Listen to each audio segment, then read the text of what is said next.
dig up that sewer line because it had to come out anyway. Chuck's got a small chain vise, so I was able to get under there, cut all that cast iron out, and then dig a new trench so it flowed down because it was flowing upwards. Jesus Christ.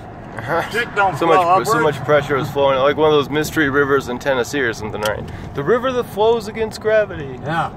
Well, you know, it was something I never knew. Well, they can do that. A few years ago, talking about the Mississippi River. Yeah. At one time, it flowed the other way.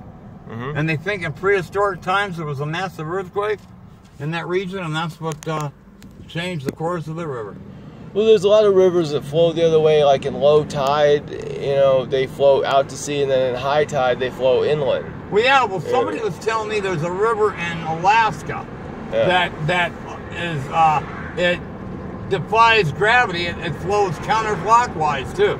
Yeah, oh, that's iceberg pressure, yeah. Just like, you know, just like in, I remember the first time I went to Australia, I flushed the toilet and the water's going in, wow, I gotta quit doing drugs. I'm seeing things. Good on you, mate. Fuck.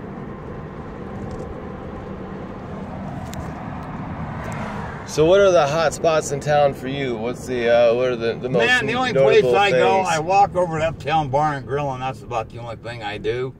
And I go to Louis over here, because on Wednesdays, they've got 50-cent tacos and $2 tecates in a can.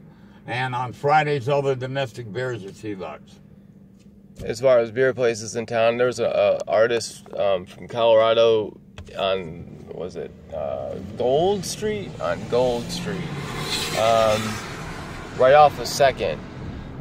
He had a studio, and he'd always have me fill up his water jug, or at the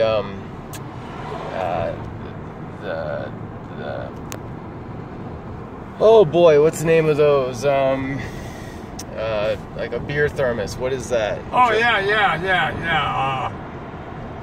It's the name of the bar. Yeah, fuck. Well, there's so many. See, I've lived in this town now since I moved down here from Los Alamos. Well, I lived up there for years. And I moved down, well, I left the state, moved to Washington and then Portland, Oregon. And I got back here in '92. I moved in with my sister and brother-in-law.